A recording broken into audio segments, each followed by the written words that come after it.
the order of first speaking starts, as I said, randomly, Vera, Ed, and Layla. So the first person to appear for the first 5 minutes will be Vera, and then we will go to Ed, and then we will go to Layla, and then when the questions come, the first person to answer the first question will be Ed, and then it's Layla, and then Vera, and so on, if that's understood by everybody.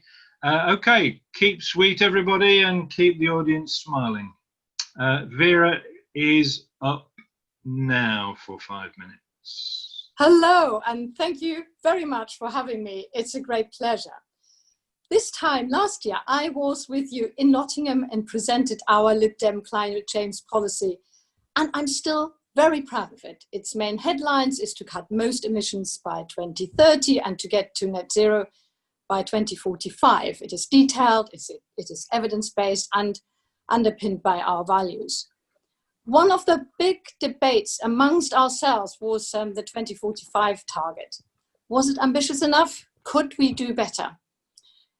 The reason for the 2045 target was the difficulty for reducing emissions in the farming, the negative emissions and aviation sectors. We couldn't quite see how the drivers that would force those industries to change could be put into place quickly enough.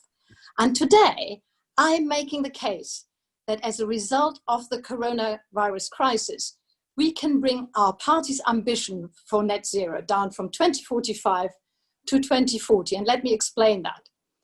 It's the aviation industry that can be forced to accelerate the pace of change. The problem with flying is jet fuel. We need to replace jet fuel with synthetic fuels. Synthetic fuels are made from green hydrogen and carbon dioxide. We are talking about carbon dioxide that is already around. And rather than capturing and putting it under the seabed or into the seabed, we capture it and use it again. And we are talking about green hydrogen that is not made from natural gas, but hydrogen made from renewables via electrolysis. Synthetic fuels are therefore properly carbon zero. They're sustainable and part of the circular economy. However, it will mean flying will cost more. Experts estimate that a flight currently costing about £100 will go up to £160 because producing fuel chemically is more expensive than pumping it out of the ground. And that is why the aviation industry will resist it, and the Tory government will probably go with that too. Now is the time to force the aviation industry to change. Because of COVID, the aviation industry is in big trouble. It is being bailed out by government, but it shouldn't get something for nothing. There is a clear pathway to get to net zero. It just needs political will. And I think we Liberal Democrats can now bring our net zero target down to 2040. And I'm sure many people in this Zoom or room will be very pleased to hear that. Let me touch on one other focus that I have further developed since the last year, the role of local government. A large amount of climate action can be delivered locally and should be delivered locally. As the spokesperson for climate action, I'm chairing our Lib Dem climate cluster. These clusters were originally set up by Vince to coordinate what we are doing in the House of Commons and the House of Lords. But I have widened the remit of my cluster and introduced councillors. And these sessions are actually very, very good because it demonstrates very clearly that our policy is right. Climate action has to be driven from the bottom up. There is very clear expertise. There's a great deal of expertise and realism amongst colleagues in local government. This is not about dreaming, it's about getting stuff done. However, there are big barriers in local government that local government faces because so much in this country is centralized in Westminster and Whitehall. So many climate initiatives we want to deliver locally hit the wall because of national planning policy, national decisions about transport infrastructure or industry standards like waste management, to name just a few. So what our climate cluster discussions tell me very clearly, we Liberal Democrats have to shout more than ever about the imbalance. Please, Vera. Yes, I will. About the imbalance between central and local government. Decision-making powers resources must be devolved to our local communities. Our commitment to climate action and our commitment to local government go hand in hand. Thank you. Thank you. Thank you very much, Vera. And we'll now move smoothly on to Ed, please. These are challenging times for our country and for our party. And the question in this election is, who is the candidate best placed to lead our party to face those challenges? The deepest recession for 300 years, a climate emergency, the rise of right-wing nationalism and racism, protectionism, whether it's Brexit or America first. To face these massive challenges, our party needs a leader with both vision and experience. Take the economic and environmental challenges. For too long, they've been treated as separate, failing both people and planet. That's why I propose a radically different approach, a green revolution, where every single policy, from the economy to foreign affairs, from transport to housing, all start with the environment. Part one of the Green Revolution is my proposed Green Recovery Plan, investing £150 billion over 3 years, by far the largest ever environment investment plan, based on a green jobs guarantee for the unemployed, with green homes, green transport, green energy, a rewilding of many natural habitats. I have the experience to deliver this green vision. I'm a trained economist.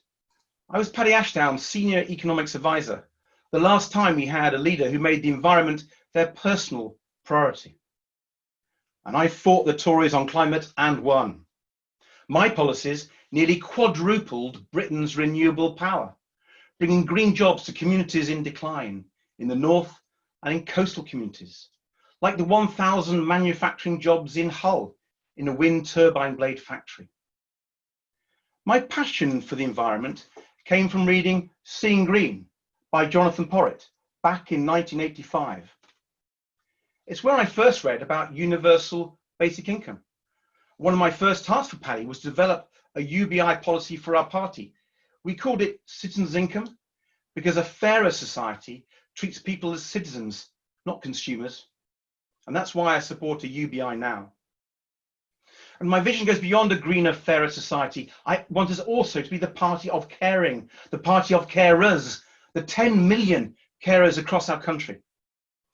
This is personal to me. I was a young carer. Between the ages of 12 and 15, I nursed my mum when she became terminally ill. Dad died when I was 4, so caring for mum fell to me and my brothers. Now my wife Emily and I care for our wonderful children, including my severely disabled son John, who needs 24/7 care. To be clear, I'm not asking for sympathy. I'd never ask for sympathy for something that millions of people go through every day. But I want you to know what drives me. I want you to know that I'm up for the challenges we face, because I've faced challenges before. And there is no doubt we face huge challenges. Many of you will have read the General Election Review. It is stark about our challenges. It's also honest, saying there's no simple solution. It doesn't claim the solution is as simple as moving on from the coalition. We tried to move on from the coalition in 2017 by electing a leader who wasn't in it, and voted against the more controversial elements. It didn't help. That's why I'm delighted Dorothy, who chaired the review, has endorsed me to be the next leader. So the vision I've outlined begins to answer the question, why vote Liberal Democrat? Green jobs in a green revolution, a fairer society with the universal basic income, a new deal for carers. That's why so many of the party's best... Ed, can I ask you to wrap up, please? That's my vision for a greener, fairer and more caring society. Thank you. Okay, thank you. Well done, Alison. And finally, Layla. last but not least necessarily, we have Layla. Sorry, that was... yes, Layla is next. I am correct. Layla, beg your pardon. Over to you. No worries. Hello, Keith. Hello, everybody. It's lovely to be with you. And firstly, such a difficult time for everyone right now. Certainly a time that I know everyone's challenged in their home lives, in our mental health, and I hope you're well. And I'm always grateful to be part of my Lib Dem family when I do these kinds of exercises. My reason for standing as leader is because I want us to answer that question. What are we for? Not looking backwards at what we may have done right or wrong in the past, but actually, how can we now move forwards together as a party? After the heart-wrenching defeat of so many seats and not quite made it at the last election, I went door knocking. I went to parts of the country that we hadn't elected Lib Dem MPs, and I wanted to ask the voters simple questions about what they thought of us and what they wanted us to campaign on.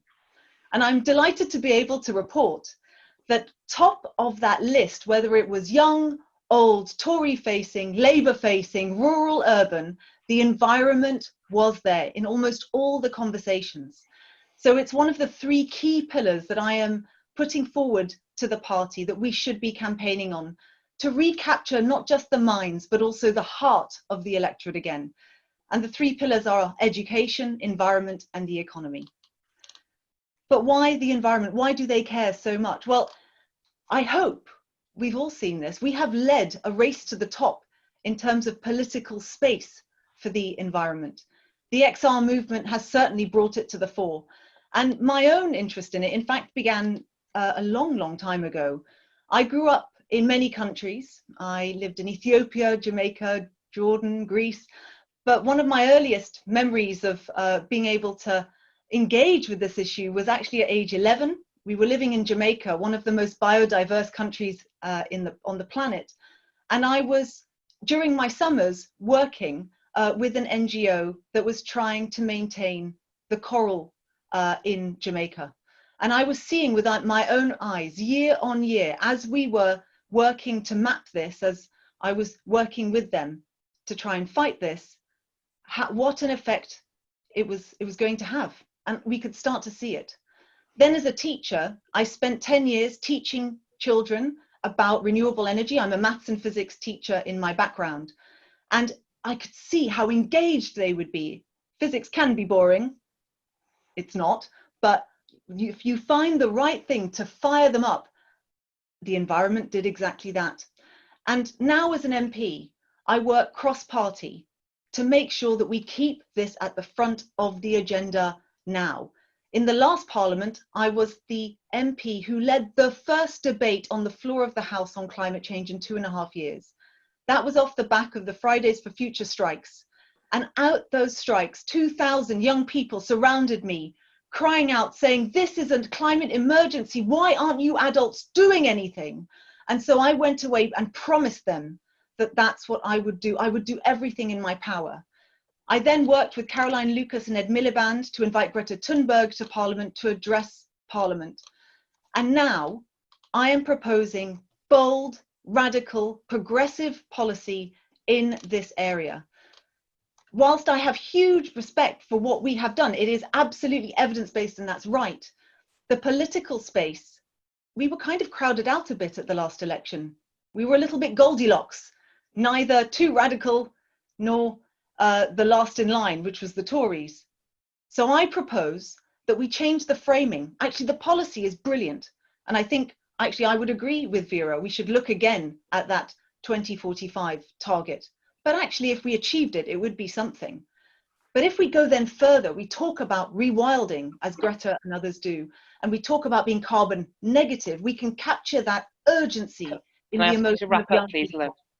And so what I propose as leader of our party is to recapture the hearts and minds, but particularly of the young. We have to occupy that radical space in politics again. And that's what I would offer as leader. Thank you. Thank you very much, Leila. We have quite a lot of questions. I very much doubt we're going to get through all of them. We will perhaps try and group some of them together as we go through. The first question is one of the questions that came to us in advance of the session. And this question is from John Grant. By the way, the order is going to be Ed, Leila and Vera for this one. This is from John Grant, who is the chair of Salford Liberal Democrats. Where do you stand on what many will expect, and that is a return to a continually growing economy? So Ed, your turn first. 3 minutes. I believe the way growth has been discussed in the past is wrong.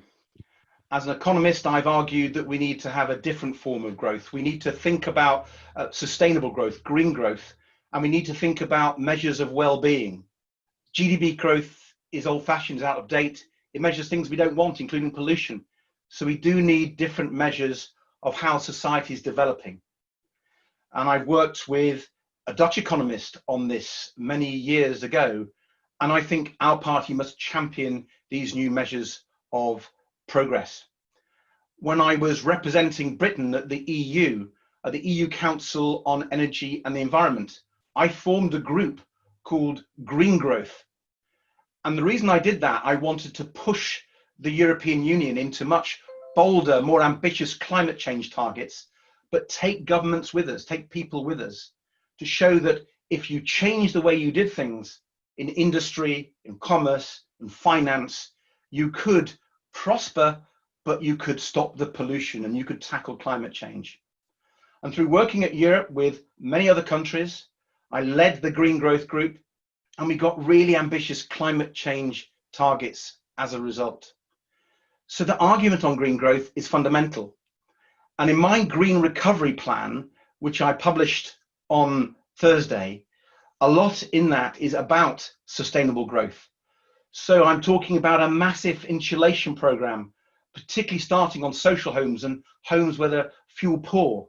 So we get lower bills, we tackle fuel poverty, and we get social justice, far better form of growth. And I'm talking about green transport, active walking and cycling, as well as electric vehicles. And I'm talking about rewilding. And if we put value on rewilding, that sort of growth will mean we can protect our nature and improve our biodiversity. So these are different ways that you can have a different form of growth. I've done it even at the European level. I want to do it here in the UK. I want us, the Liberal Democrats, to lead that. Thank you. Leila, you're next. Thank you very much. Well, this is very much one of my 3 pillars. And you'll be unsurprised, I'm sure, to hear at various points that there are things we agree on as candidates. I hope that that's going to be true. But that idea of putting well-being at the heart of the economy, I completely agree with. I would like us to follow the model of New Zealand, where we consult widely with the whole of society about what else matters other than growth. And this really resonates with people. When you are on doors, and I remember one conversation with a lady who had a bouncing baby on her one hip, and then with the other said she had her mother on the line who was unwell, and she was looking after them both. And she said, I just feel like whenever the Prime Minister or anyone else stands up and says the economy's working and aren't we happy that growth is happening, I don't feel it, because I don't feel that there is adequate childcare. I don't feel that there is a job that allows me to have the flexibility that I need to. And meanwhile, in COVID, we have seen that there are alternative ways of living. People are once again valuing clean air. They're once again valuing that community spirit that we have with our neighbours. We should have a suite of indicators that go around growth, not just growth alone, in deciding those particularly medium and long-term investments in the economy, driven by a treasury that actually is renamed and is called a Department for Sustainability. The Treasury as it stands now is very often the barrier to why those medium and long-term decisions are made. They work off a thing called the Green Book.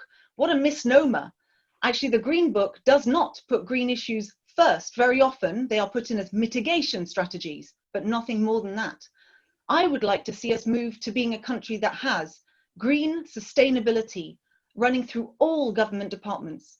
And the last thing I'll say is that as we come out of COVID-19, a 1 in 300 year economic event, we are going to have to supercharge our economy to get through this. The Smith School in Oxford recently did a paper that showed that if you want to do that, the best way you can do it is to invest in green infrastructure. It's labor intensive, but you also have to do that with a big education package as well, training, so that you can redirect people into those industries that are going to be growing, making sure that we don't end up in a situation like we did in the 80s with Thatcher, where we've got communities that are left behind. There is a different way of doing it. There is a different way that we can live as a society.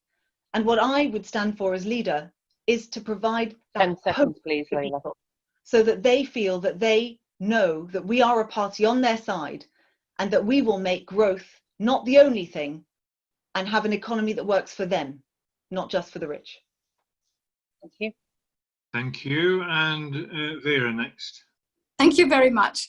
Now, this idea about prosperity without growth is very much something that came from the Green Party. And I remember Caroline Lucas was presenting a book or having a book launch with that particular title.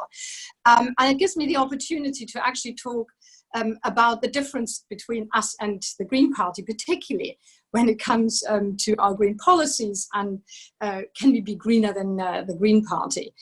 It's an interesting debate on whether we can actually have prosperity or well-being without growth. But what I would say we need to recognize, because we are a party that actually looks at getting to net zero, and I'm talking very much about getting to net zero and ultimately ending up in a sustainable world. How do we do that? And we believe very much, and it's very much a liberal Democrat thing, we believe in harnessing the enterprise and energy of business.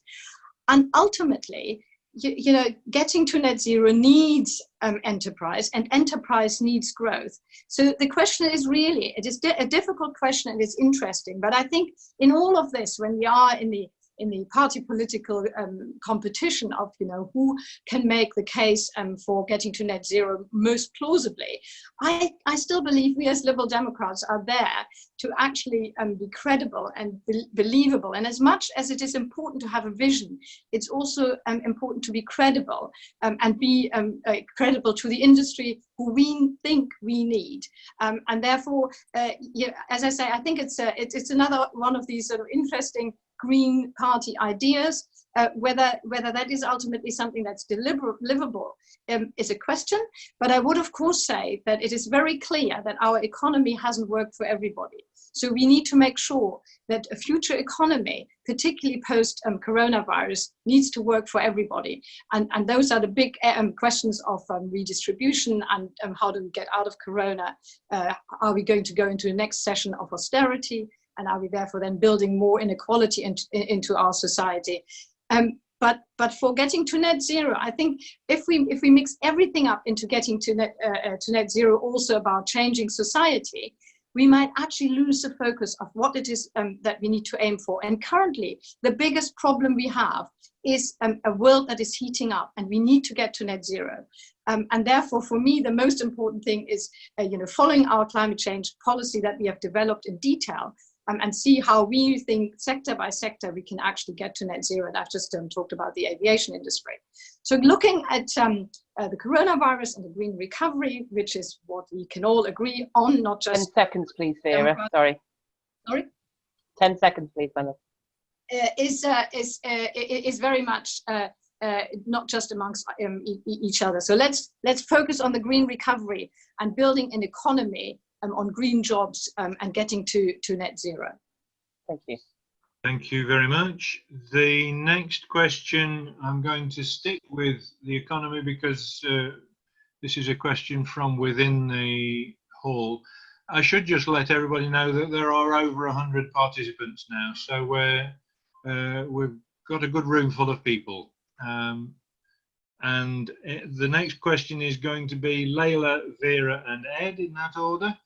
And the question is this from Misha, I'll put my specs on, get the name right.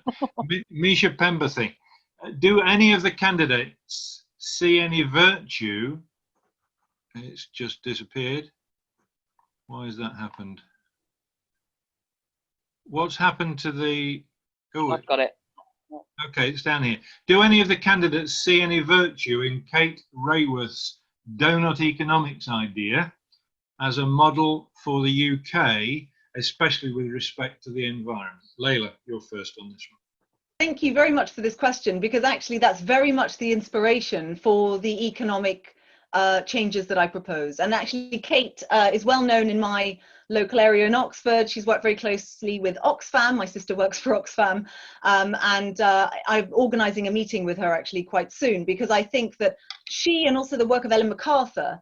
Now, the work of Ellen MacArthur, I've always been inspired by, very similar, that circular economy idea. And I used to teach this stuff as part of that renewables course that I would teach in physics, because of course you can't segment the environment out of science. They have to go hand in hand, and it also goes with manufacturing, and it also goes with a general approach to how we view the world. I love what Kate says. I love that actually at its heart is a belief that the world is finite. It's not an infinite resource, and therefore it should be cherished.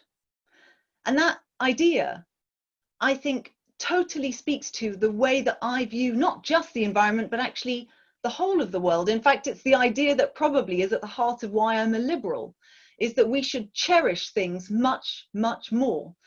The framework that she presents is beautifully simple. And it starts to recognize that if you treat the environment as this finite resource, but also if you treat our infrastructure as not just things you build, but also the people that you have in your society as well, then that's how you achieve a more sustainable economy. And COVID-19 has been a beautiful example of why now is the time for us to do this. Key workers are now valued in a way that they used to be called low-skilled by Priti Patel. If there was ever a time that we should be adopting economic changes as suggested by people like Kate Raworth and Donut Economics, it's now. And I'm very keen for our party to move in this direction.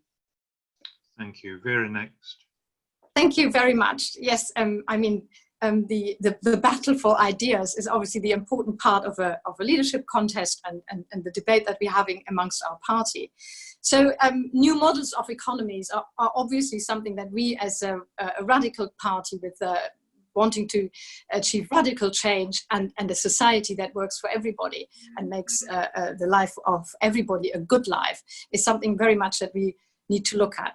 The circular economy is something that is now in everybody's mouth, and we need to be very clear of what we mean by this. So I have already related to the circular economy in connection with fossil fuels and aviation and synthetic fuels. And this is very much understanding actually how the chemistry around our world works. And a lot of things about tackling the climate emergency is around an understanding of chemistry and the natural world without becoming too technological.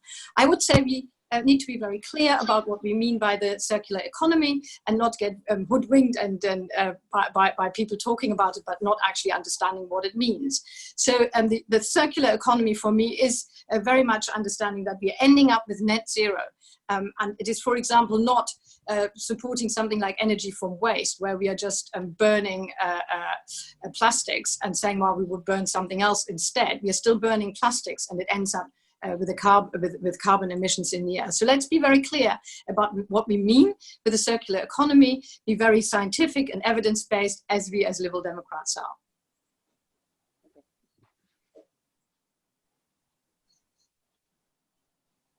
Muted, I beg your pardon. Ed, you're next up. The reason I like Kate's work is it actually builds on thinkers like Jonathan Porritt, Victor Anderson, and many of the green writers that have inspired me, because it deals with the fact that there are constraints in our natural world. And if we're going to have a really green future, we need to think about poverty and peace and justice and a political system that works. So Kate brings all these together as a good green writer. And the constraints that I think are critical as we look at the economy are, above all, carbon emissions and tackling greenhouse gas emissions. And I was very involved in setting the carbon budget for our country and negotiating with the EU and the United Nations about how we have a carbon budget for the world effectively. And I'm a big fan of an organization called Carbon Tracker Initiative, which says we have to keep fossil fuels in the ground and not even burn the ones that we've got, because otherwise we're coming up the constraints of the carbon budget. And that sort of thinking, climate thinking, has to be absolutely inbuilt in our economic policy and our wider policies across the piece. But it's not just about constraints, it's about how you think about the whole life. And Kate and others particularly think about the international aspects of this.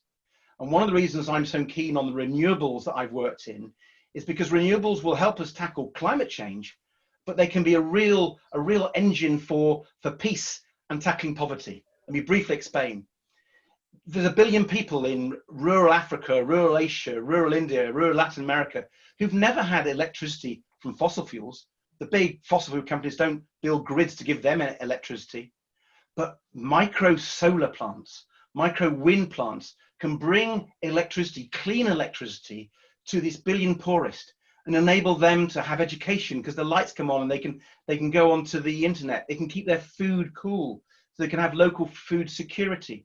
They can keep their medicines cool, so their health is better. So I see renewables in our poorest communities in the world as an enabler to tackle poverty.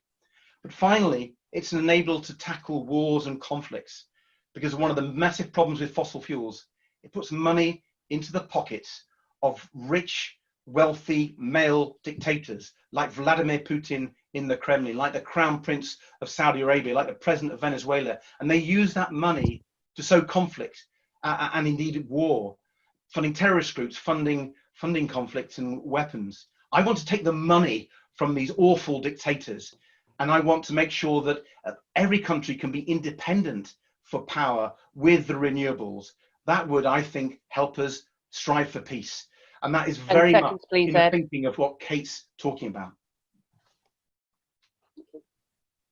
Right. The next question is going to be Vera, Ed, and Layla, in that order.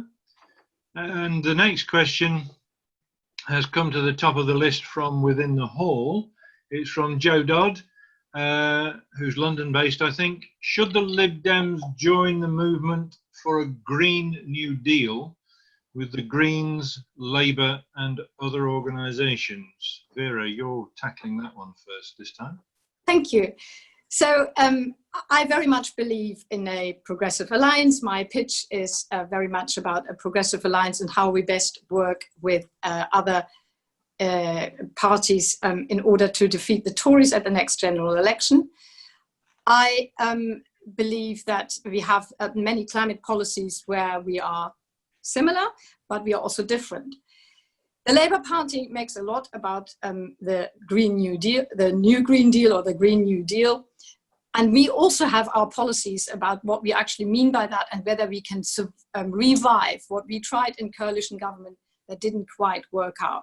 I'm somebody who is very practically orientated. What does it actually mean? I like big ideas, but then I like to go into the nitty-gritty of what we can deliver, particularly at council level, and what would be useful for our councillors to actually deliver on the ground. As I've said in my opening statement, I think a lot of what we can achieve in the next 4 years while the Tories are in government and will do very little is to focus on what we can do as local councils and lead from the local council area. So the ideas about a Green New Deal or a New Green Deal is very much around retrofitting and home insulation and making our homes much more fit for purpose into the future. And there is a lot we can do as Liberal Democrats, where we can do a lot of action and empower our local communities to actually take action. It will also be very much part of a way of reviving the economy and make sure that, for example, for retrofitting, but also in the construction industry, we are making sure that we are building the houses for the future.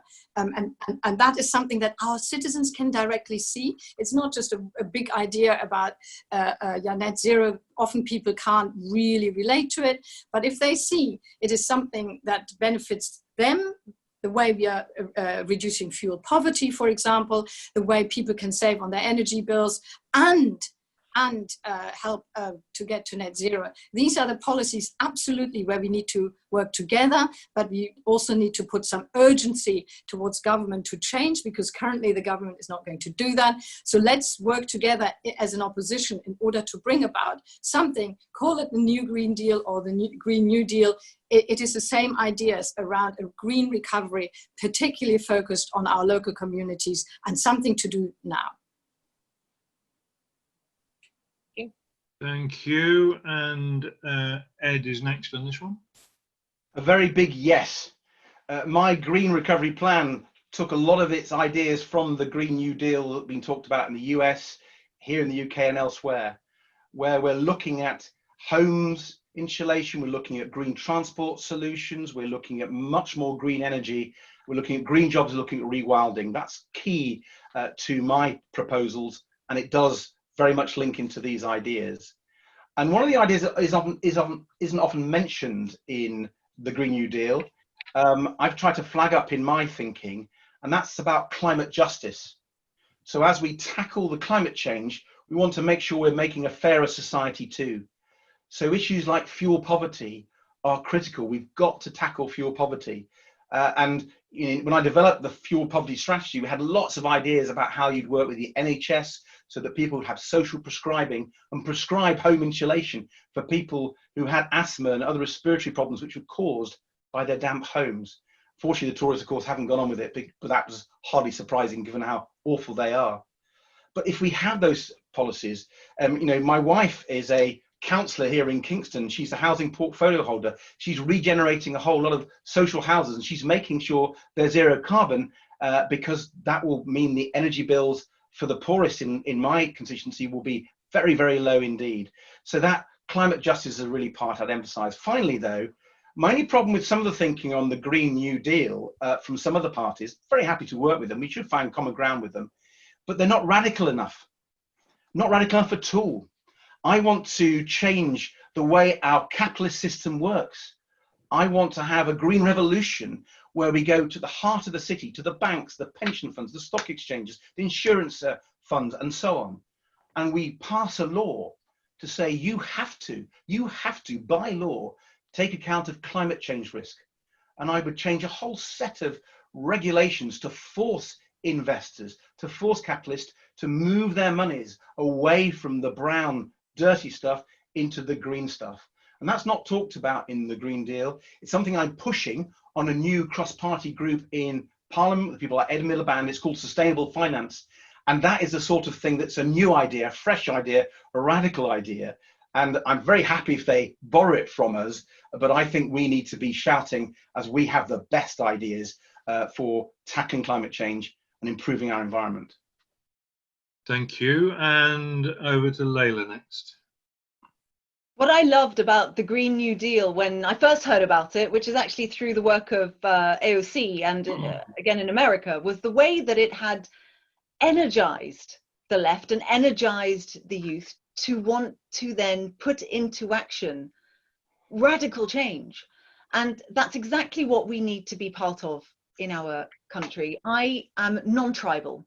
I am a cooperative person. That's how I lead. I bring people in, I listen to them, and then we create action together. It's why I really took this movement into my heart at the last Parliament, because we owe it to future generations. I mean, actually, in essence, the climate crisis is also one of justice between generations. We have to leave the planet in at least as good a shape as how we found it, and we are at risk of not doing that. And the Green New Deal in its heart really speaks to that. So what I've been championing is youth-led citizens' assemblies and councils leading from the front. Just as already been said, I think Vera said it first, in the Vale of White Horse here in Oxfordshire, we took that council and also South Oxfordshire District Council because of cooperation that we have locally with the Green Party, recognising that we actually have a common aim here. We want to deliver locally on these big global issues, and we have to work together with other parties to do it.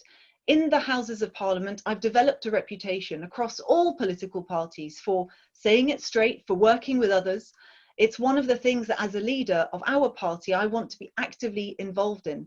We cannot do this alone. Radical change will not just take one government, it will take several, and we have to start now. So I'm not tribal about who we engage with this. And the last thing I'll say is we do need to keep pushing the Tories. We are going to lose 4 years in this 10-year fight that we have to turn this around. The nature and climate emergency cannot wait. I also will be working with Conservative backbenchers on delivering this as well. Thank you again. And the order for answering the next one is Ed, Layla and Vera. And it's a change of direction of the questions a little bit. This one is from Christina Morgan Danvers, who was the PPC for Nottingham North and Nottingham City in the last election. The question is, I want a leader that's relatable, how do you see yourself as relatable to Liberal Democrat members and the electorate? And there's a tag on the end of this question. If you were on Mastermind, what non-political subject would you choose to answer questions on? Ed, if you'd like to tackle that one. Yeah. Oh, Well, I've always been told by my constituents that they find me very relatable and they find me very accessible. And they say I'm friendly. I do 2 advice surges every week. I have done since I got elected in '97. So that's a large number of advice surges where I really engage with the people who've got problems. And I actually really love helping people on that very practical level. And I think I'm a bit of a people person. In terms of members, I hope that shows. I've been around the country many times over the years meeting members, and it's always really interesting to hear about their stories, to listen to them, to hear about what you've been campaigning, what your priorities are. And Christina, I'm particularly interested that you were the PPC in Nottingham North, because when I was a kid, I was brought up in Nottingham North. I'm not sure, I think Mapley Park and Sherwood are in that constituency. So very happy to come and meet the members in Nottingham. I'm a Notts County fan, so I should just warn you, I'm not a Forest fan, because I know there's a lot of Forest fans in Nottingham. So I like to think I'm approachable and can really get on with people and get on with the voters. People feel, I think, that I'm someone who relates to them. And I think our policies and our ideas should be related to everyone in the country. I think sometimes we've been too narrow. We've focused on issues which appeal, frankly, to well-educated middle-class people in London and the South East. That's not good enough. We've got to speak to the whole country, and I think I've got that, possibly with my Midland roots. Now, my mastermind question, that's a real, I hadn't prepared for that one, you'd be surprised to know. But I'll tell you what, I have to bone up a little bit because it's a long time ago, but I studied medieval history many moons ago, and I love medieval history, and you learn an awful lot from it. And my specialist subject within that was the Vikings. And there was always a question about why the Vikings had invaded England, and there was about 7 big theses. And the one that I particularly liked was, apparently every so often the Barents Sea becomes more salty, and the herring shoals don't like it. And so the herring shoals apparently in one period, according to this theory, swam into the North Sea, and the Vikings invaded England, according to this theory, because they were fishing for the herrings in the North Sea that used to be in the Barents. You can take it or leave it, but whether or not I get asked that by John Humphreys, who knows? But I fancy my chances on medieval history and the Vikings. So, thank you. Layla, relatable and mastermind for you. Well, I guess, Christina, you're going to have to decide for yourself how relatable someone is. I think it's you've chosen a fantastically tough question. And it's kind of that, down at the pub, would you like a drink with this person test? And I certainly am missing a pub during lockdown. It is one of the things that I miss the most. I am also a people person. It's why I was a teacher for so many years. Nothing gives me more joy than being around people and chatting to them and finding out about them. It's one of the reasons why after that election defeat, my first instinct was to go out and talk to people and just have really in-depth conversations about their lives. But it's mainly about asking them questions. It's less about talking about yourself. And I think it's a show, don't tell kind of thing. But certainly, I think being a teacher does help because it's a lot of similar skills.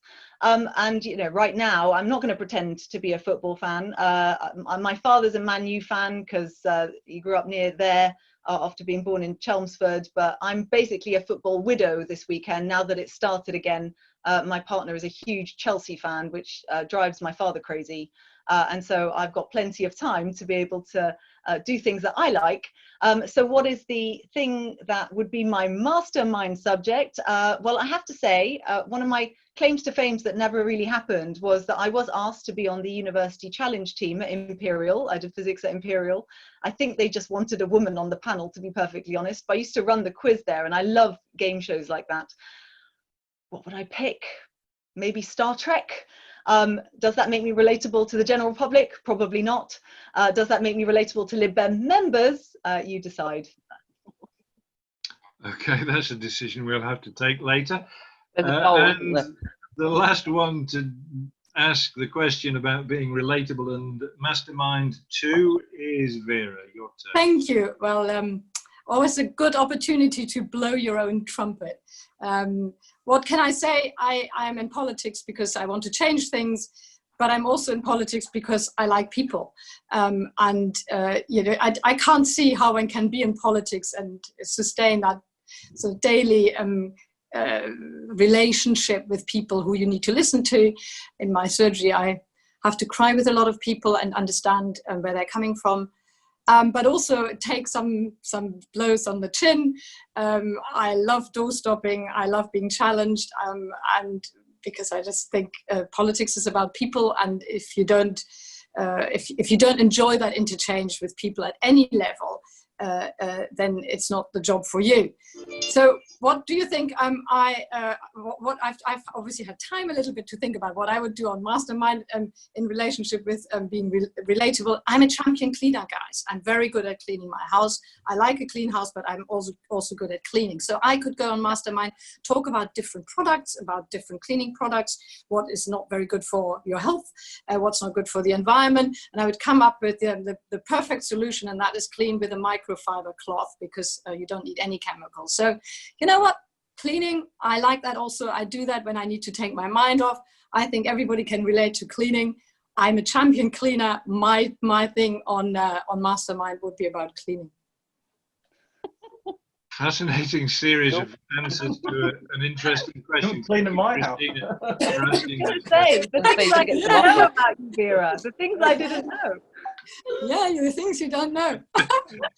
Okay, so we're all politicians, so we're all relatable. That's what I like to hear. Okay, a little bit more serious now. This is about this is from Mixed Goals, and this is one that's come to the top of the list from within the room. How do I ensure that the poorest and most vulnerable in society benefit first from environmental improvements? And Layla is first to answer this one.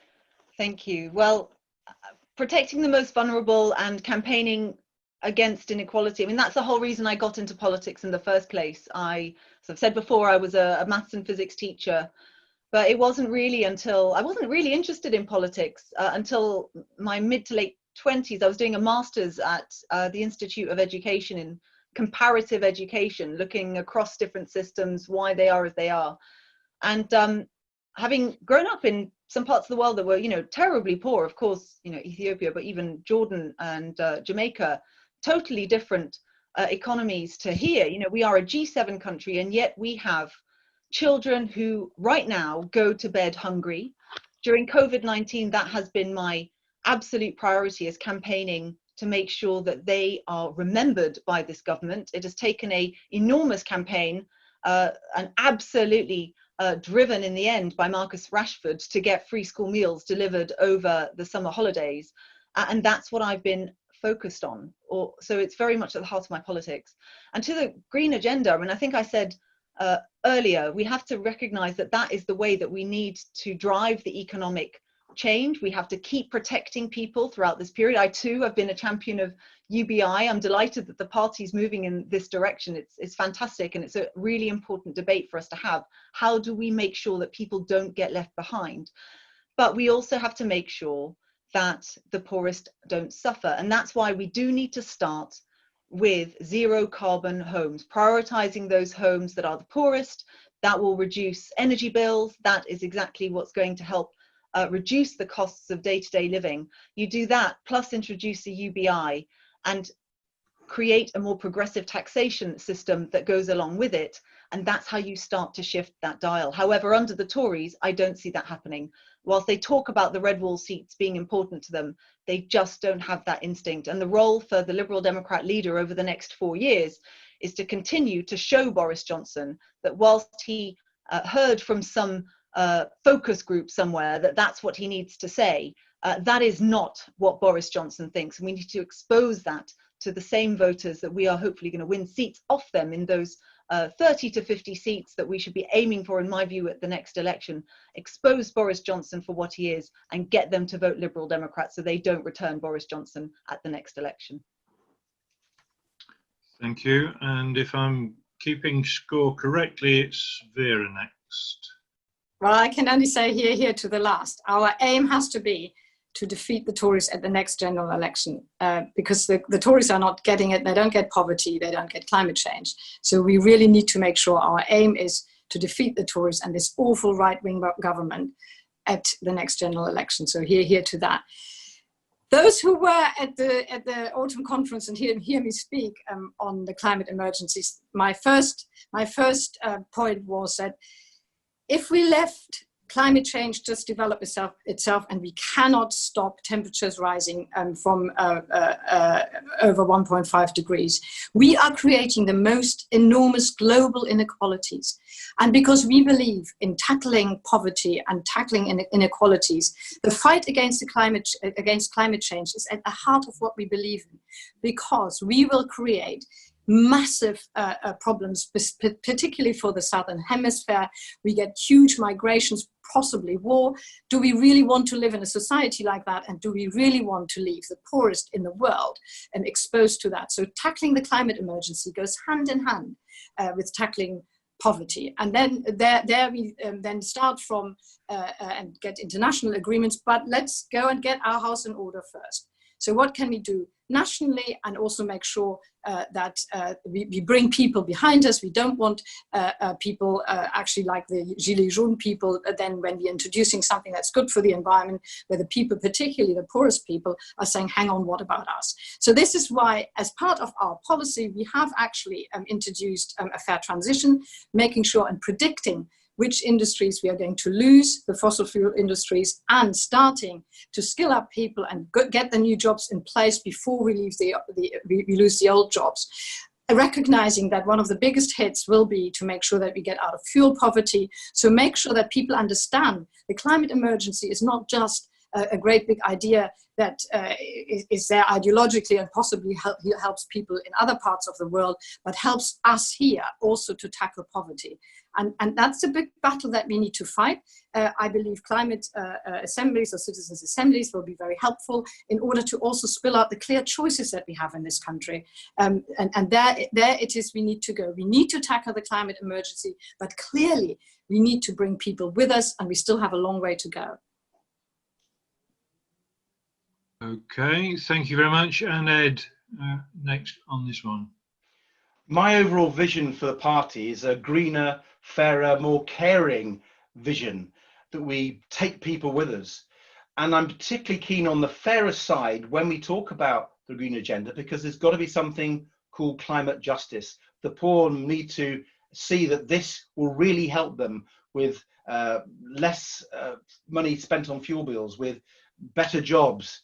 And let me give you examples from how my green recovery plan will do this. I've talked about insulating homes to tackle fuel poverty, but the green jobs will be crucial for those people who are unemployed and who will be really struggling. Another element is trying to invest in our regions. I managed to get huge amounts of money invested in places like Hull, in Grimsby, in Lowestoft, declining communities, but we managed to get huge amounts of money invested in the green energy plans that I made, and that brought more prosperity. We need to do a lot more of that, and that levels up in the regions and make sure all the regions of our country, the nations of our country, share in prosperity. There are some tough choices, particularly as we see fossil fuel industry going down, whether it's oil and gas in the North Sea or the refineries, because they will have to close. And we've got to make sure that the people, the workers and the communities that once depended on them are looked after. And I remember what happened when the coal pits in North Nottinghamshire closed. Mrs. Thatcher didn't look after those coal villages, and it was an absolute disgrace. And I campaigned as a young person still at school against the unfairnesses of what Mrs. Thatcher did to those coal villages, because she didn't take care of the communities. When you make those changes, you have to look after people. It's just not fair if you just leave them to rot, as Thatcher did. But there's an international dimension to climate justice as well. It's not just poor people in our country. You know, we've got progressive taxation. It could be even more progressive. Things like land value taxation, that could help in this country. But what about the poorest in our world? I talked about how renewable energy could help those people who don't have any electricity now. We could get that to them. That would really help. But I want to do more. And one of the most disgraceful decisions this government has taken was to close down the Department for International Development and put it in the Foreign Office. That's a disgrace. I used to work with DFID with what was called our international climate budget to make sure that as we tackle climate change internationally, we were giving funds to those poorest countries so they could develop in a climate justice way, in a climate friendly way. And closing down DFID is another this disgusting right-wing Tory government which we must oppose and get out of power. Final example, and if you work internationally, how you can make a real difference on climate justice, and it's 10 about seconds, rainforest. please, Ed. If we can help those communities who currently depend on exploiting the rainforest to move their economy and jobs away, that would help us keep those trees up and keep a much healthier world planet. Okay, thank you. And we have, Alison has been nudging me occasionally, but we are trying to keep a balance, gender balance between the questioners. And the next one comes from Laura Sykes. Sorry, it's a longish question, I need my specs. Of the various green, sorry, let me say the next order is Vera, Ed and Layla. Of the various green initiatives possible, may I invite candidates to tell us which they would prioritise and which they regard as the easiest to implement and which the most difficult. So talking about difficult choices, it's Vera, Ed and Layla. Vera. It's a difficult question, and of course we believe that we need to do everything. Yes, it is important to prioritize, but we have very much recognized and discovered, and I'm fully on board with that, we need to do everything at the same time, and that's of course a difficulty because the climate emergency is so urgent, and we cannot just sort of go about it in a leisurely way, so let's do this first and then go about that one later. So we need to do all these things at the same time and tackle and get to net zero in all the different sectors that we have identified at the same time. But if you ask me, you know, what's probably the most urgent thing and get together now is probably something like a citizens' assemblies in order to get people behind us to make sure that they actually understand the urgency and why we are doing these things. The easiest thing that we can do, it's very clear, is to bring the renewables energy sector down, and we can do that. We are already well on our way, and that's in fact the only sector where the Tories are clapping themselves on the shoulder and said, look what we have achieved. Actually, first of all, it was achieved because what we did in government, and also it got stalled and halted, but that is at least a sector that's well on the way to deliver our net zero targets. And then we move on or do at the same time the things that we have talked about, home heating, our biggest, one of our biggest carbon emitters. Another big sector is surface transport, a big carbon emitter, and we have made no progress since the 1990s. It's a big one to tackle because people will still want to drive their cars, a big opportunity, a big challenge now as we're getting out of the coronavirus crisis, and that doesn't become a lot more expensive for people. So a big challenge around surface transport. You know, it's difficult to pick just one that is important because we need to tackle all at the same time in order to achieve our very ambitious targets of what I'm now saying 2040. So difficult question. I think we can't just pick one. We need to do them all at the same time. And Ed, next, please. I agree with Vera. We can't just pick one. If you look at what the Climate Change Committee says, it says we've got to do everything at the same time because this is so urgent. And so there are things that will help us move quicker. I think insulating homes is a really good way because it will help people accept the green agenda because they'll see their bills going down. So that's popular, and I think it's a good policy to take. But we need to roll out green power quicker. I showed how it could be done. We need to do even more of it with tidal energy, building on that, the fact that we're now the world leader in offshore wind. And the reason why power, green power, is so important is if people have electric vehicles and electric heating, that heating and that transport is only green if the power stations are green. So getting green power stations out there, solar and wind and tidal, is vital so you can decarbonize heat and transport. So power would continue the rollout that I was very much involved in. But there's a third one, which is often not understood. In parts of heating, there's a debate amongst the experts about whether we go for electric heating or non-carbon gas heating, things like hydrogen. And no one's really resolved that. And we need to. So we need to invest in hydrogen projects, pilots, to see whether those can be made to work. Because that would really change the economics of how quickly we could decarbonize heating. You asked about the difficult one. The difficult one has always been planes.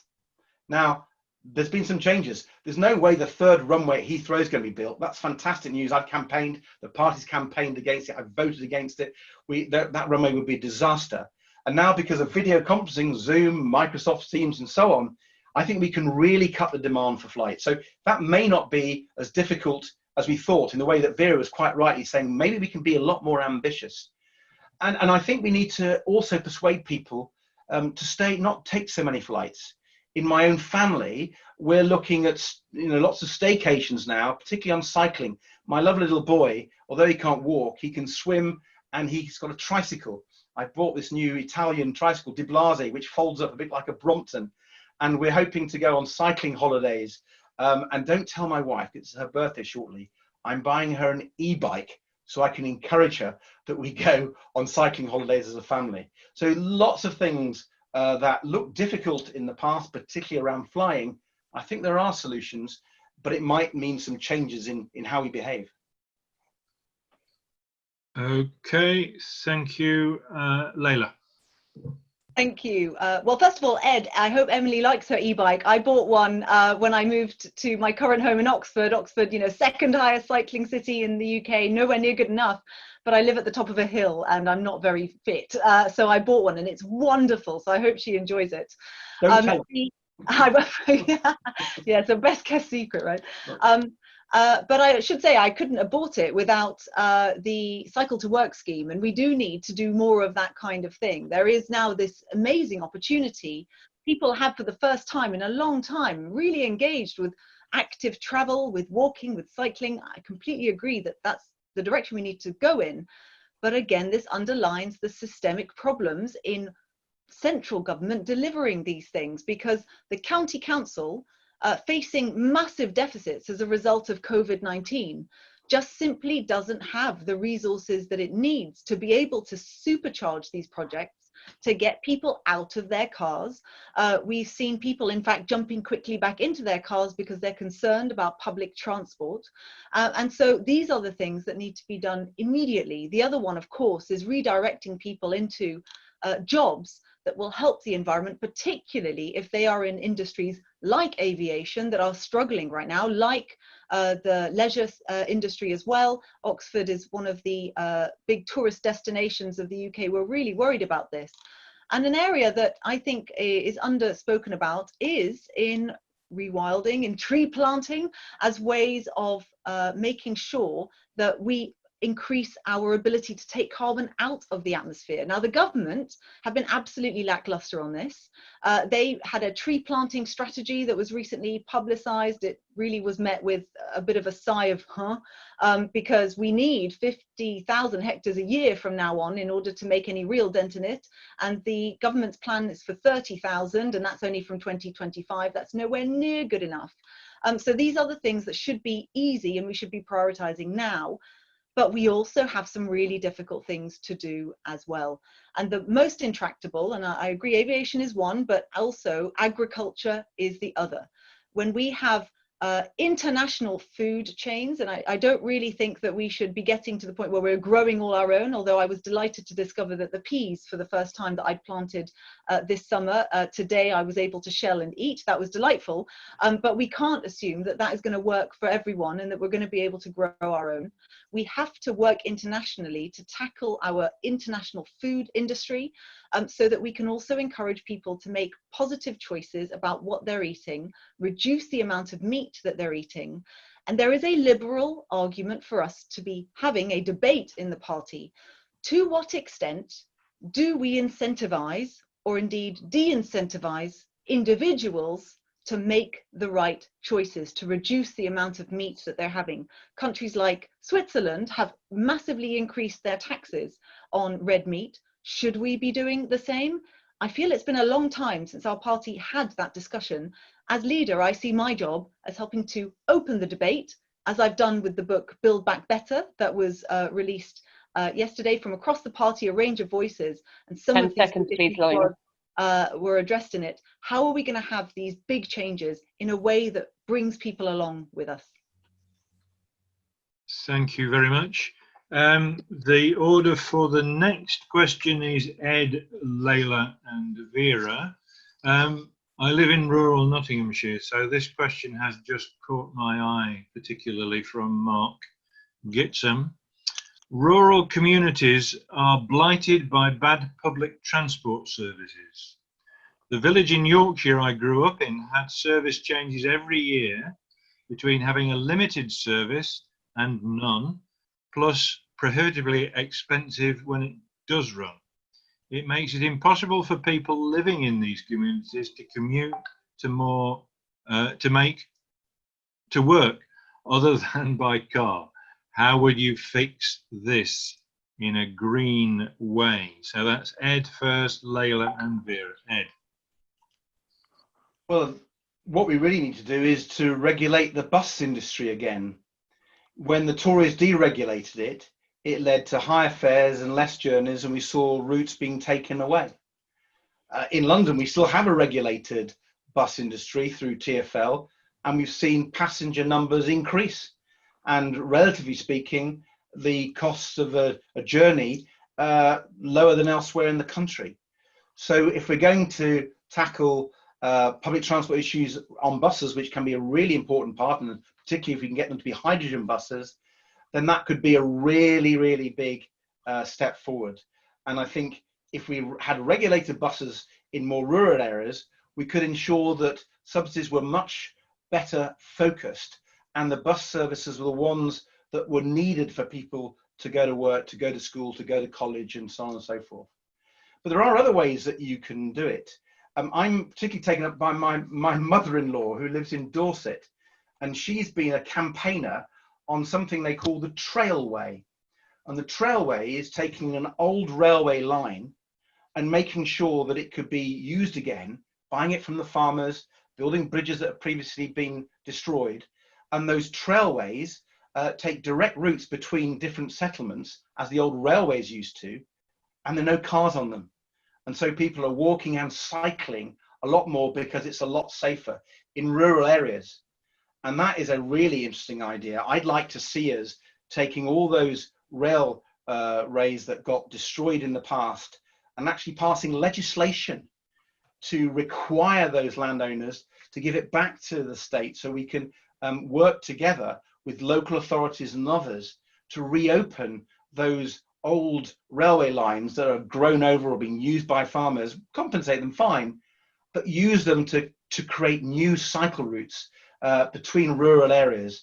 I think that'd be exciting, but it would have to also be with a re-regulation of rural buses.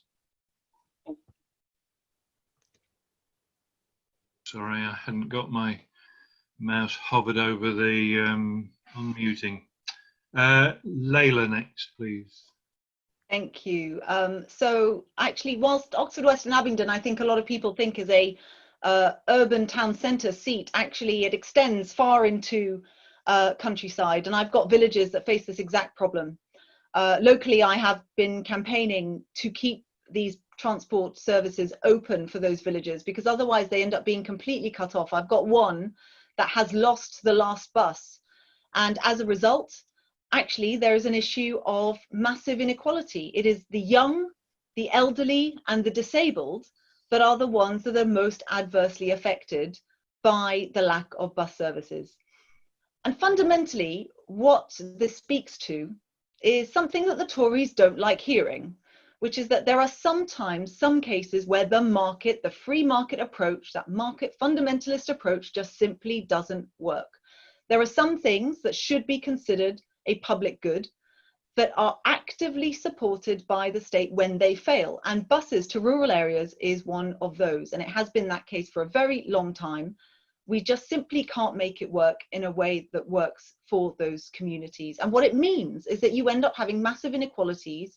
And it's not just north-south. I mean, when I've studied inequalities in education, for example, there is also inequality between urban and rural for this exact reason. Far less choice, and so the basics of the market break down. What we need is for government to invest in local government to be able to decide with communities how best to tackle that inequity.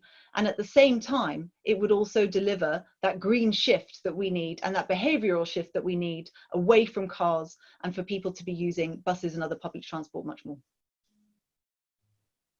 And Vera. Yes, I think Leila has made it quite clear that certain things the market can't deal with, and focusing everything on the marketization of our society doesn't work. And coupled with austerity, many of our public services have disappeared. I was a councillor for 10 years up in the Northwest. I was representing a semi-rural ward, and I remember well that there were bus routes that were the private bus companies wouldn't run anymore because they weren't profitable. And indeed, actually each bus company has to demonstrate, they even have to demonstrate that a route is profitable before they're allowed to run it. So non-profitable routes were going to be axed. But we had a pot of money in Greater Manchester where non-profitable routes could be subsidized. And all of that has gone in the last 10 years. So there's a very clear case that austerity didn't work. It didn't work in order to protect our most vulnerable. And there has to be a recognition that we need a strong public sector that picks up again these things like rural bus services and protecting the most vulnerable. And that can only be done by not going back to any form of austerity, but also understanding what has been done and what has been cut in the last 10 years. So let's not go back to a cut in further public services. A ruthless attack on public services is at the root cause of this problem, and austerity is as well. And the best thing we can do is reinstate public services and make sure that a lot of resources and money is devolved to our areas and local areas. So local councils and local communities and local activists can actually make the decision of what is the best solution for their local area. One size doesn't fit all. So let's go back to good public services, well-resourced public services, and make sure that local communities can make the decisions about sustainable transport in their area. Thank you, Vera. The next order will be Leila, Vera and Ed. We're getting to the stage now where I think probably one more question and then we'll have to go into summaries for everybody. I'm just so sorry that there are lots and lots and lots of questions that we're not going to reach, and they all deserve an answer. It's so frustrating not to be able to ask them all. But if I shut up, we can ask one more. This question is from Councillor Helen Tamblin Seville. The question is this: to show that you want to move away from a London-centric approach, are you going to come door knocking in the non-target seats and see what it's like? I feel this isn't factored enough into the development and flexibility of our messaging, and it ends up, and when are you coming to the East Midlands? It was the question. It's nothing to do with me. I happen to live in Nottinghamshire. The order for this question is Leila, Vera and Ed. So Leila, you're tackling the question first, please. Yeah, well, thank you, Helen. First of all, that was definitely my instinct after the election, was to do exactly that. And so I went to Leeds, I went to Sheffield, I went to Devon and Cornwall, I went to Romsey, I went also to Pontypridd, most definitely not a target seat, and spoke to activists and local businesses there, and in particular to speak to the voters, and to speak to voters who don't normally vote Lib Dem. Slow conversations to understand where they're coming from. I know that we as a party can find our voice in these communities again. I know that by listening to them, that is how we're going to do it. And my pledge to you, and I've said this several times already, is that the first year of my leadership, at least, is a year that I'm going to be traveling up and down the country, including to the Midlands, to do more door knocking in areas where we need to learn how to win again, so that we can get a sense for not just what people are thinking, but also how people are feeling. The next year is going to be really tough for people. They are going to potentially be facing mass redundancies. We know that there is a backlog of operations and checkups that is going to mean even more strain on the health service. People's mental health is really suffering right now, and we could be facing a second wave because of the utter incompetence of this government, and it really makes me angry. We need to be seen as a party on people's side, and that's why we have to be active in going and asking for their opinions. That's also the way that we're going to build towards success in those very important May 2021 local elections. They are going to be critical for us to build momentum, and that will be my priority over the next year. So I look forward to coming to see you, and had lockdown not happened, maybe I would have already been there. Thank you very much. Vera, next. I'm sure we are going to have a great big competition amongst ourselves, our three leadership candidates, about who can knock on more doors. But I think it's in our DNA anyway. None of us would be where we are, whether we are councillors or whether we are members of parliament, if we hadn't knocked on a lot of doors, and if that wasn't something that we took very seriously and were particularly committed to. I was a councillor for 10 years. I believe passionately in local government.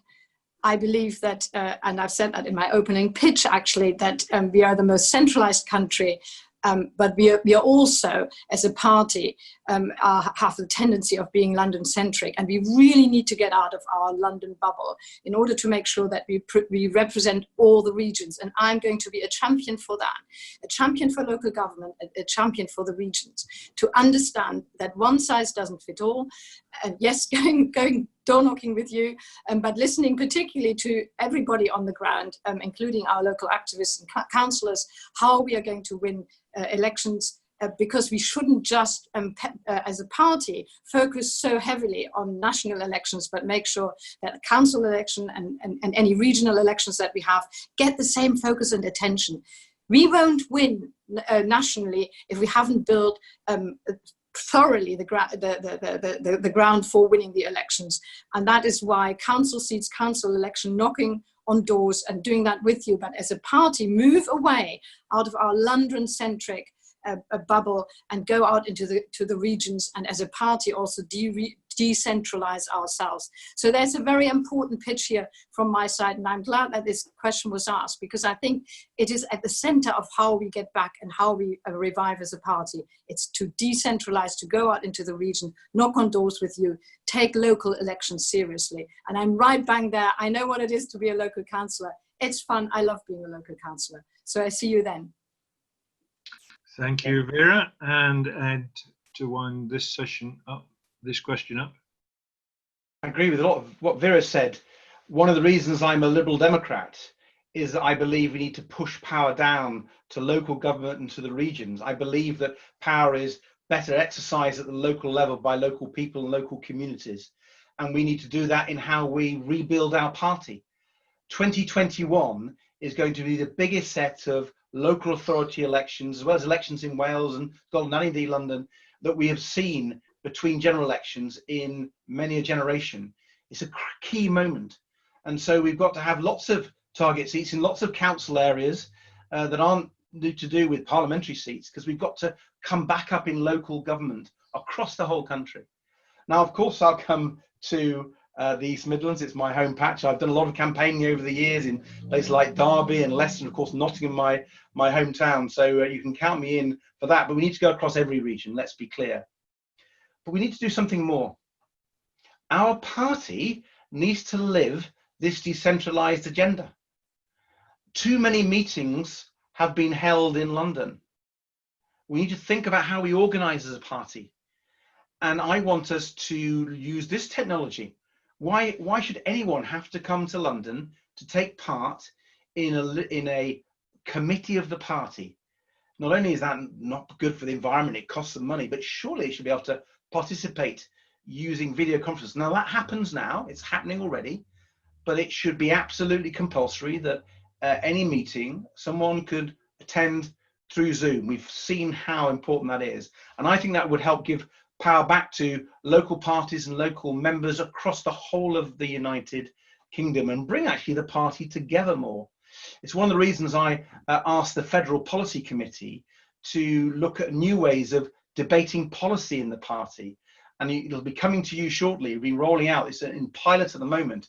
It's a new platform called Citizens Lab, a bit like, citizens assemblies. This would be like members assemblies through a technology called Citizens Lab, and it would enable a lot more debate. So ideas could percolate up from the whole party, and it wouldn't just be those working groups that meet in London.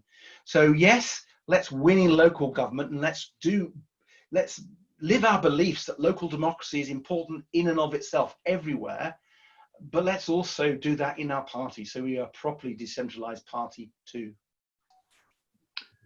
Thank you very much indeed. It's been a fascinating series of questions and answers. I'm just sorry it's gone really quickly. I'm just sorry we haven't had time to ask all the questions that were on the documents that have been flashing in front of my eyes for the last hour and a half. It's closing statements now from each of the candidates. My understanding is that we said 3 minutes. That's going to take us just a little bit over the allotted time, so we're going to be a little bit late going into the next discussion session. The order then for the closing comments is going to be, we're sticking with the same rota, so it's going to be Vera, Ed and Layla. So Vera, if you'd like to start your closing statements first, please. Well, thank you very much for having us today. We were particularly focusing on the green agenda and how to get to net zero. As a spokesperson, that is where my heart beats. But as a leadership candidate, that is, of course, one of the big areas that I would put forward as a leader and be very, very tough about how to get to net zero. My pitch is about a new direction. I believe we need to get away from the coalition government. We need to finally get away and break ourselves forward to new shores where we can make sure that the coalition and what the legacy of the coalition was is no longer with us. And that is about recognizing where the coalition got us to the most right-wing government in recent history, to Brexit, to more and increased inequalities and poverty. That was not what we wanted to go into coalition for in 2010. It wasn't our intention, but looking back, that is ultimately where we are. And I think we need to recognize that and all take responsibility for that. I defended the coalition government, but I think we need to get away from it. A new direction for me is building back from the grassroots. And I have laid out how important that is also for me to enhance what we do for the climate emergency, do that through a decentralized agenda as a party, and Ed has laid that out as well. We need to decentralize as a party and understand that if we want to rebuild from the grassroots, then we need to actually practice what we preach in our party as well. I have launched a big thought piece this weekend, and I haven't published it in a London newspaper. I've published it in the Manchester Evening News, because I think that as well is a way of indicating where I think we need to go. We need to decentralize, we need to empower our local communities. We can do much more in order to get to net zero if actually we have got a decentralized structure, but also the will politically to go back to the grassroots. I think we need a new direction. I think we have got a great party that can deliver loads for the future. We're in a good place. let's go for it. Let's win locally first and then make sure that we beat the Tories in 2024 at the next general election. Thank you, Vera. Ed is next up. Thank you for all your questions today. I've really enjoyed debating. Thank you to Keith and Alison for chairing. I hope I've shown you today that I have the vision, experience and judgment to lead the Liberal Democrats, to tackle the challenges we face, both in the country and inside our own party. I want to work with you all to build a society where we invest in green jobs, save our planet, give everyone a universal basic income and give carers a new deal. The election review presented us with a huge number of challenges as a party, and it said there isn't an easy answer to any of them. But I know by working together, we can build a message and a party machine that can speak to the whole country again, just like we did when I worked for Paddy. I've been touched by how many of our great campaigners and winners in the party are backing my campaign. Councillor Shafak Mohammed, our former Yorkshire MEP and opposition leader on Sheffield Council. Dorothy Thornhill, the former Mayor of Watford and the chair of the election review. Siobhan Benita, our outstanding candidate for London Mayor. Christine Jardine, the brilliant MP for Edinburgh West. Mark Williams, a former MEP in Wales and a top campaigner in the Welsh Party. Councillor Sarah Bedford, the leader of the Three Rivers District Council. Mike Story from our party's education team in the Lords and a former leader of Liverpool Council. Roderick Lynch, chair of the Liberal Democrat campaign for racial equality. Caroline Voden and Catherine Bearder, former leaders of our MEP group, and the former leader of our party, Min Campbell.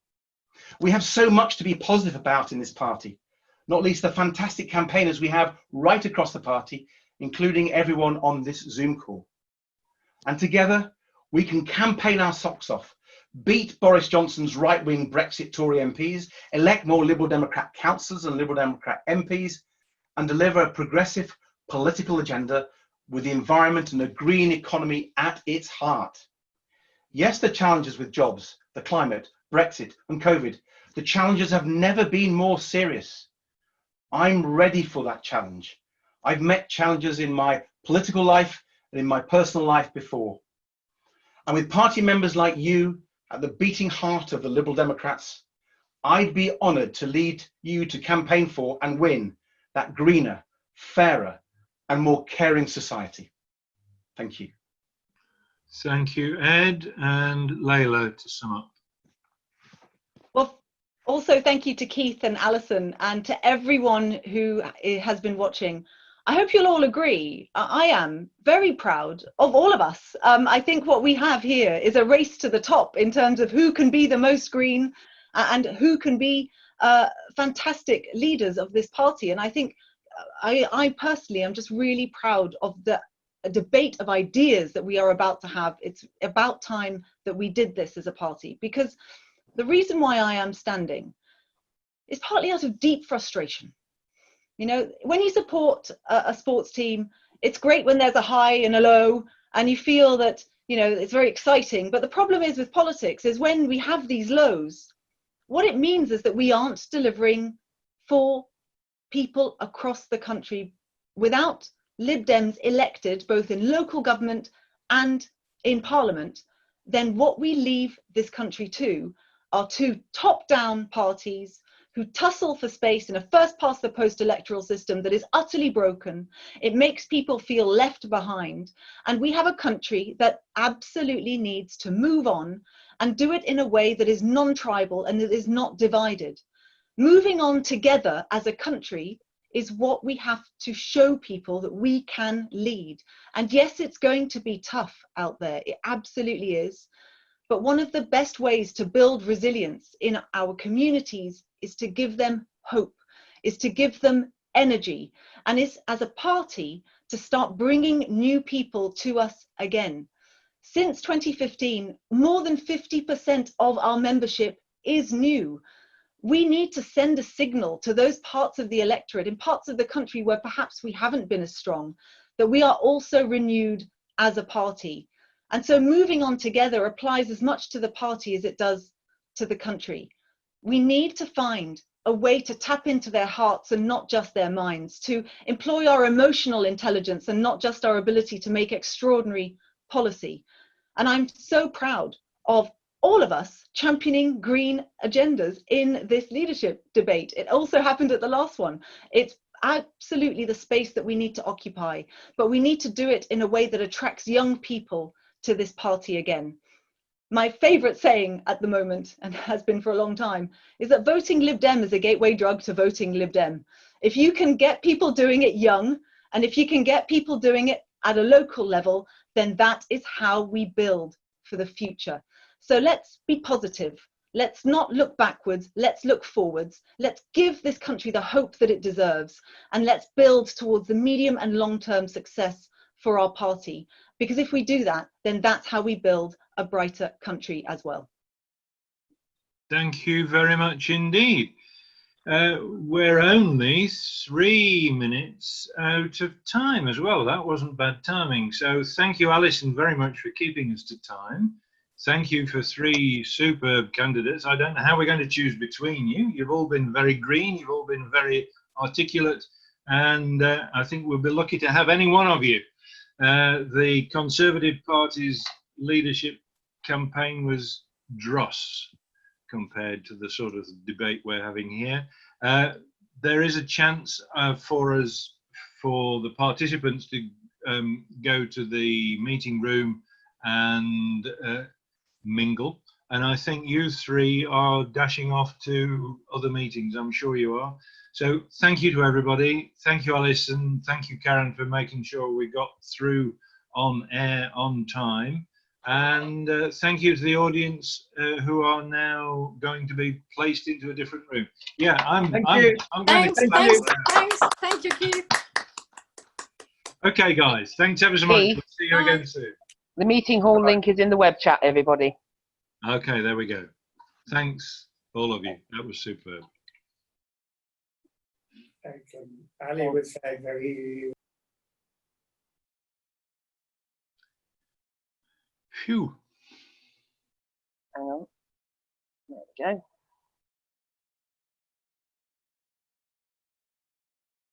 Last man standing.